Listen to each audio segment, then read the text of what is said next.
मालासेरी डूंगरी की साड़ू माता की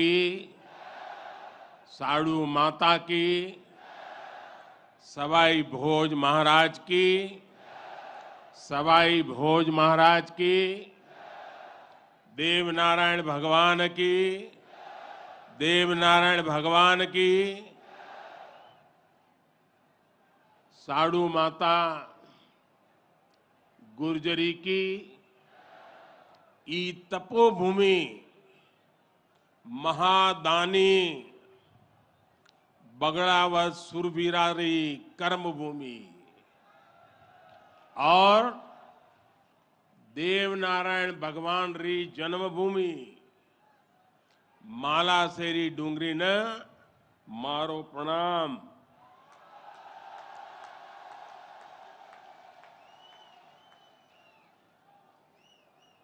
श्री हेमराज जी गुजर, श्री सुरेश दास जी, दीपक पाटिल जी, राम प्रसाद दाबाई जी, अर्जुन मेघवाल जी, सुभाष बहेड़िया जी और देश भर से पधारे मेरे प्यारे भाइयों और बहनों,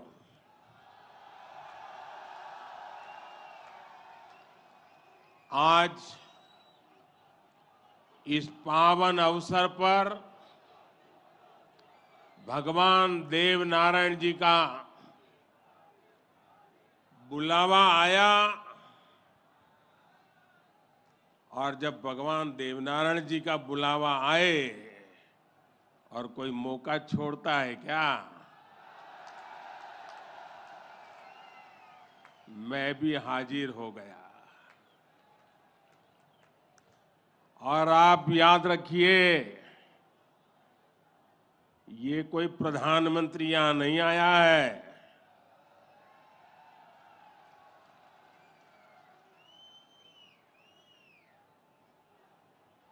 मैं पूरे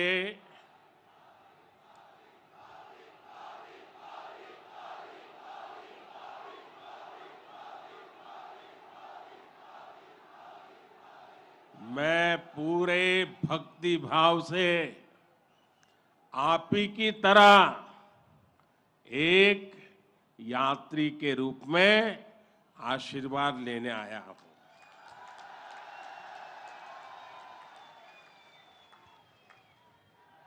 अभी मुझे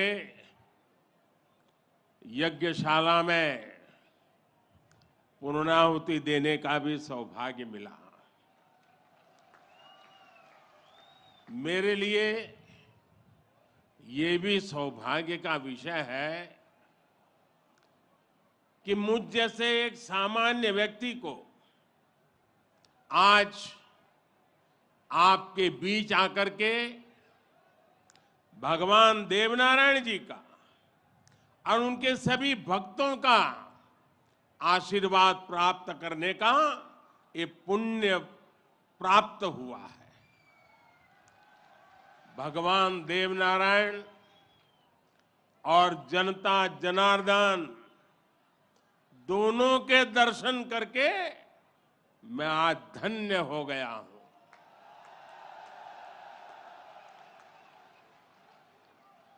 देश भर से यहां पधारे सभी श्रद्धालुओं की भांति मैं भगवान देवनारायण से अनवरत राष्ट्र सेवा के लिए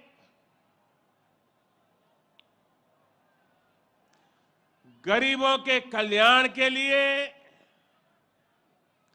आशीर्वाद मांगने आया हूं।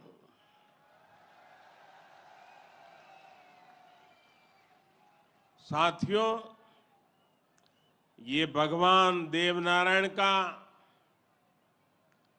1111वां अवतरण दिवस है। सप्ताह भर से यहां इससे जुड़े समारोह चल रहे हैं। जितना बड़ा ये अवसर है, उतनी ही भव्यता, उतनी दिव्यता, उतनी ही बड़ी भागीदारी गुर्जर समाज ने सुनिश्चित की है। इसके लिए मैं आप सभी को बधाई देता हूं। समाज के प्रत्येक व्यक्ति के प्रयास की सराहना करता हूं। भाइयों और बहनों, भारत के हम लोग हजारों वर्षों पुराने अपने इतिहास, अपनी सभ्यता, अपनी संस्कृति पर गर्व करते हैं। दुनिया की अनेक सभ्यताएं समय के साथ समाप्त हो गई,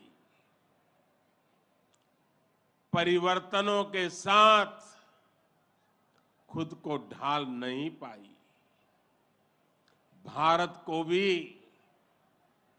भौगोलिक, सांस्कृतिक, सामाजिक और वैचारिक रूप से तोड़ने के बहुत प्रयास हुए, लेकिन भारत को कोई भी ताकत समाप्त नहीं कर पाई।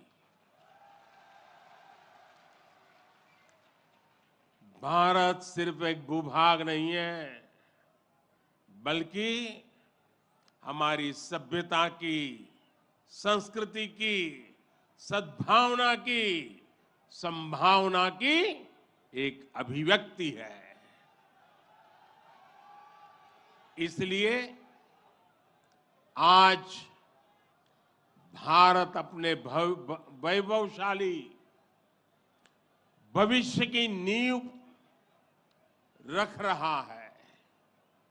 और जानते हैं, इसके पीछे सबसे बड़ी प्रेरणा, सबसे बड़ी शक्ति क्या है?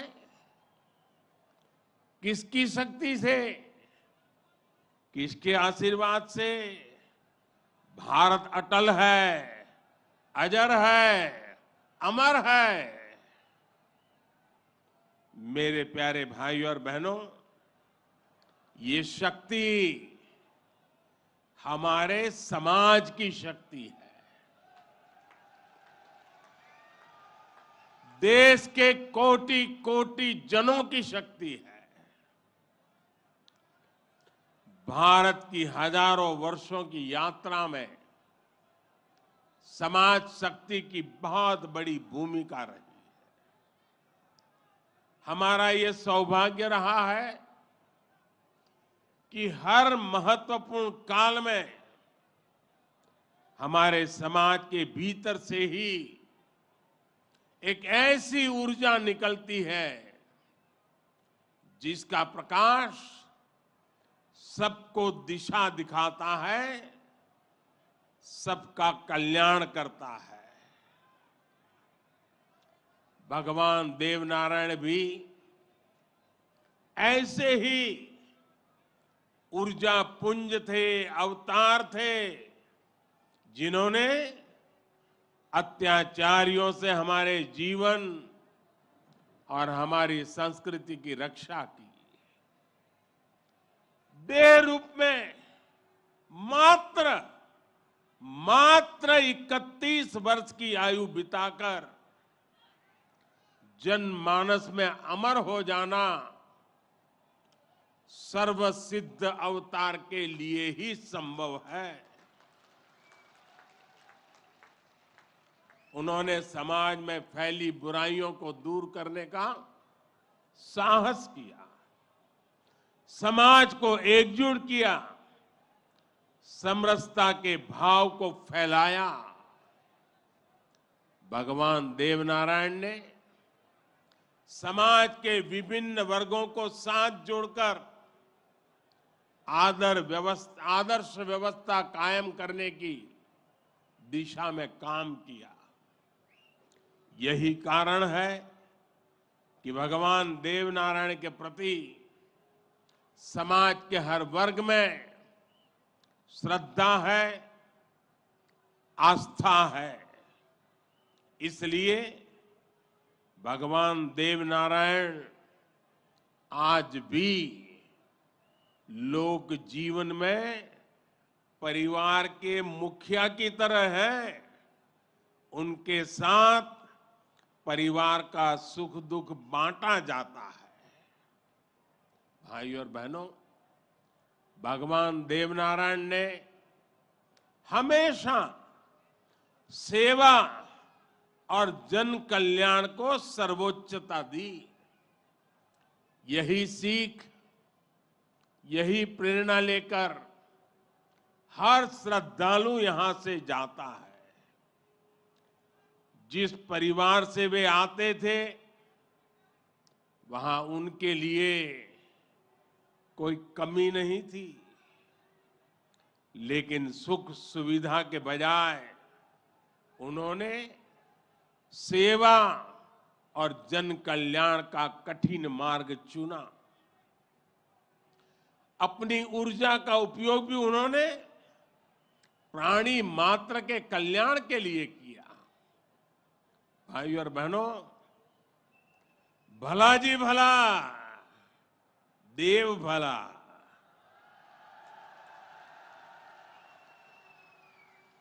भला जी भला, देव भला। इसी उद्घोष में भले की कामना है, कल्याण की कामना है।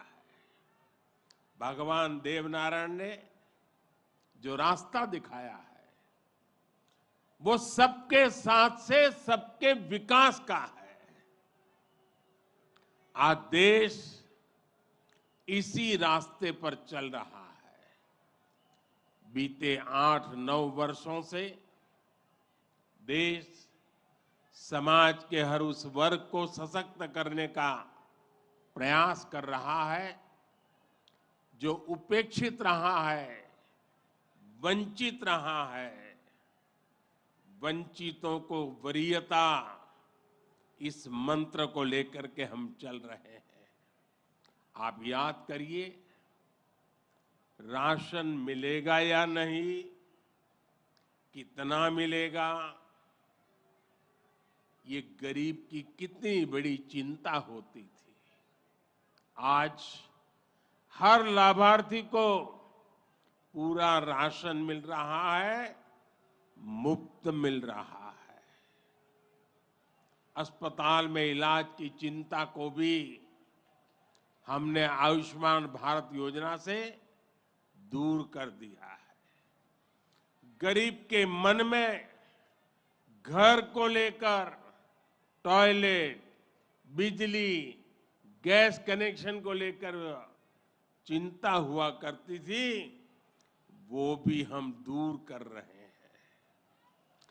बैंक से लेन देन भी कभी बहुत ही कम लोगों के नसीब होती थी।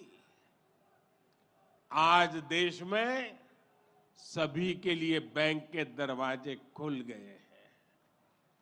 साथियों, पानी का क्या महत्व होता है, ये राजस्थान से भला बेहतर कौन जान सकता है। लेकिन आजादी के अनेक दशकों बाद भी देश के सिर्फ 3 करोड़ परिवारों तक ही नल से जल की सुविधा थी। 16 करोड़ से ज्यादा ग्रामीण परिवारों को पानी के लिए संघर्ष करना पड़ता था। बीते 3.5 वर्षों के भीतर देश में जो प्रयास हुए हैं, उसकी वजह से अब 11 करोड़ से ज्यादा परिवारों तक पाइप से पानी पहुंच चुक लगा है। देश में किसानों के खेत तक पानी पहुंचाने के लिए भी बहुत व्यापक काम देश में हो रहा है।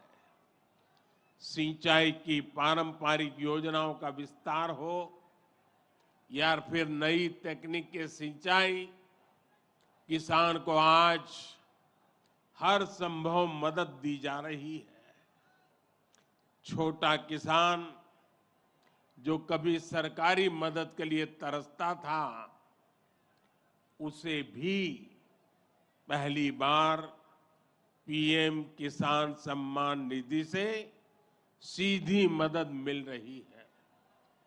यहां राजस्थान में भी किसानों को पीएम किसान सम्मान निधि के तहत 15,000 करोड़ रुपए से अधिक सीधे उनके बैंक खातों में भेजे गए हैं। साथियों, भगवान देवनारायण ने गौ सेवा को समाज सेवा का, समाज के सशक्तिकरण का माध्यम बनाया था। बीते कुछ वर्षों से देश में भी गौ सेवा का ये भाव निरंतर सशक्त हो रहा है।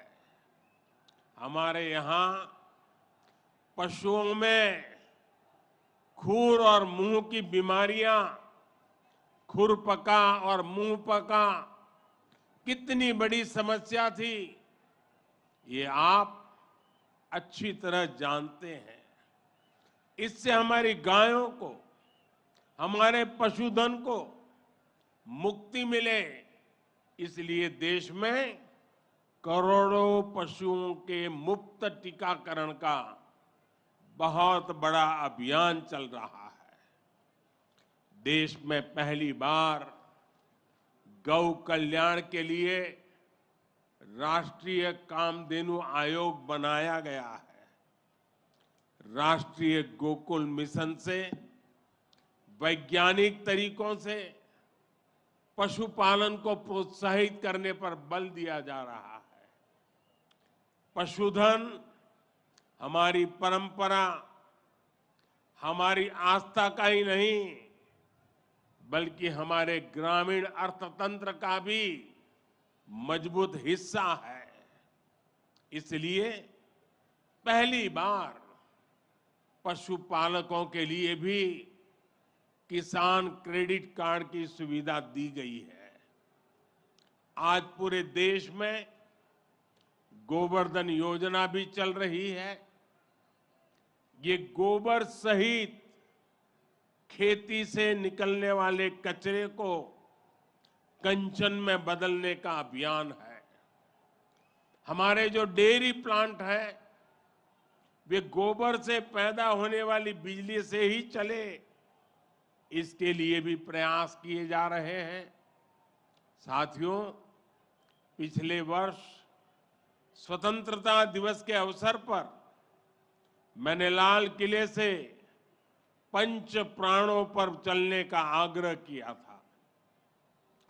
उद्देश्य यही है कि हम सभी अपनी विरासत पर गर्व करें, गुलामी की मानसिकता से बाहर निकले और देश के लिए अपने कर्तव्यों को याद रखें। अपने मनुष्यों के दिखाए रास्तों पर चलना और हमारे बलिदानियों, हमारे शूरवीरों के शौर्य को याद रखना भी इसी संकल्प का हिस्सा है। राजस्थान तो धरोहरों की धरती है। यहां सृजन है, उत्साह और उत्सव भी है, परिश्रम और परोपकार भी है। शौर्य यहां घर घर के संस्कार है। रग राग राजस्थान के पर्याय है। उतना ही महत्व यहां के जन जन के संघर्ष और संयम का भी है। ये प्रेरणा स्थली भारत के अनेक गौरवशाली पलों की, व्यक्तित्वों की साक्षी रही है। तेजासी से बाबूजी तक गोगा जी से रामदेव जी तक, बप्पा रावल से महाराणा प्रताप तक, यहां के महापुरुषों, जननायकों, लोक देवताओं और समाज सुधारकों ने हमेशा देश को रास्ता दिखाया है। इतिहास का शायद ही कोई कालखंड है जिसमें इस मिट्टी ने राष्ट्र के लिए प्रेरणा न दी हो। इसमें भी गुर्जर समाज शौर्य, पराक्रम और देशभक्ति का पर्याय रहा है।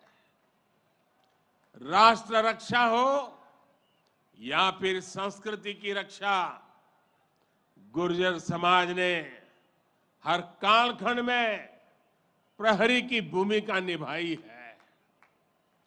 क्रांतिवीर भूप सिंह गुर्जर, जिन्हें विजय सिंह पथिक के नाम से जाना जाता है, उनके नेतृत्व में बिजोलिया का किसान आंदोलन आजादी की लड़ाई में एक बड़ी प्रेरणा था।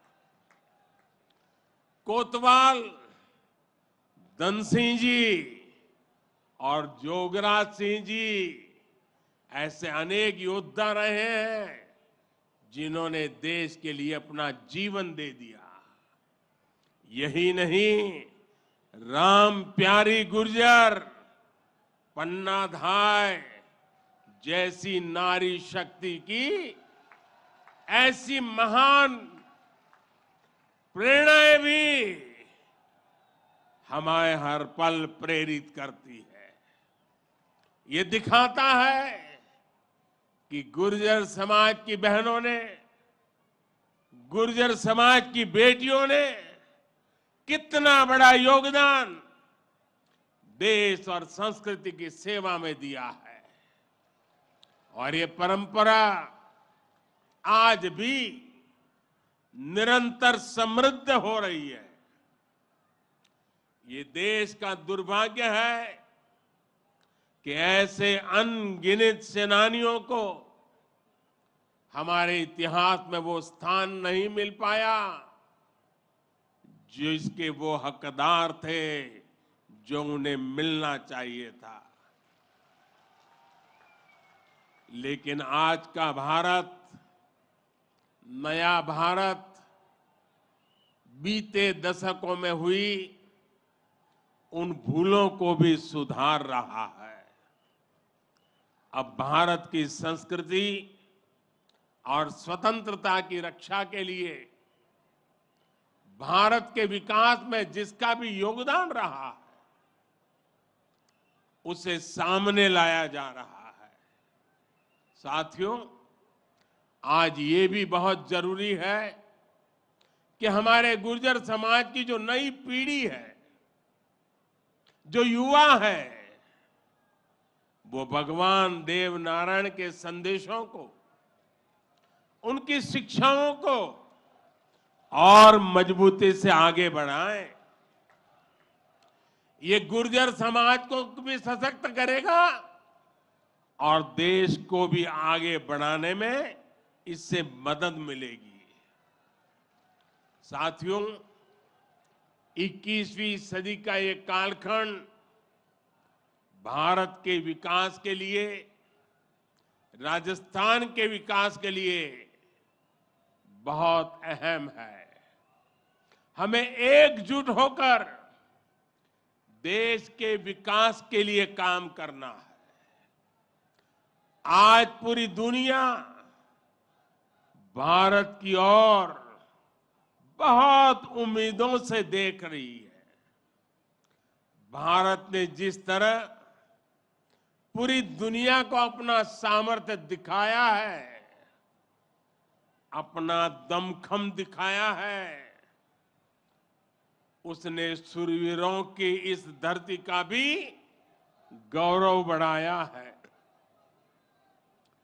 आज भारत दुनिया के हर बड़े मंच पर अपनी बात डंके की चोट पर कहता है। आज भारत दूसरे देशों पर अपनी निर्भरता कम कर रहा है। इसलिए ऐसी हर बात जो हम देशवासियों की एकता के खिलाफ है, उससे हमें दूर रहना है।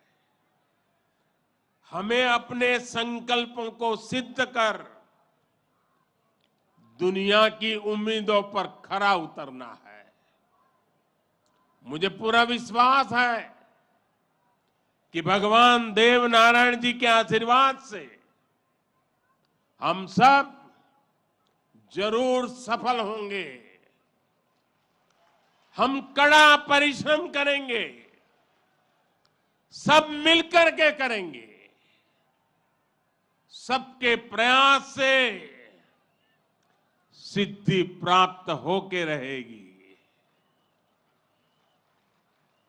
और ये भी देखिए कैसा संयोग है, भगवान देवनारायण जी का 1111वां अवतरण वर्ष। उसी समय भारत की G20 की अध्यक्षता, और उसमें भी भगवान देवनारायण का अवतरण कमल पर हुआ था।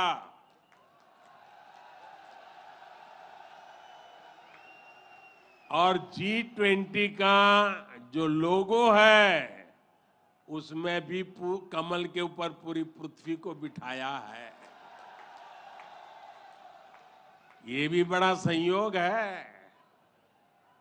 और हम तो वो लोग हैं जो पैदाइशी कमल के साथ हुई है।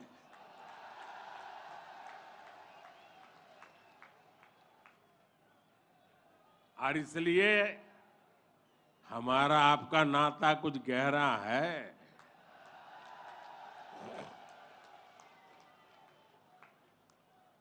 लेकिन मैं पूज्य संतों को प्रणाम करता हूं। इतनी बड़ी तादाद में यहां आशीर्वाद देने आए हैं। मैं समाज का भी हृदय से आभार व्यक्त करता हूं कि एक भक्त के रूप में मुझे आज यहां बुलाया, भक्ति भाव से बुलाया। ये सरकारी कार्यक्रम नहीं है, पूरी तरह समाज की शक्ति, समाज की भक्ति, उसी ने मुझे प्रेरित किया और मैं आपके बीच पहुंच गया। मेरी आप सबको अनेक अनेक शुभकामनाएं हैं। जय देव दरबार, जय देव दरबार, जय देव दरबार।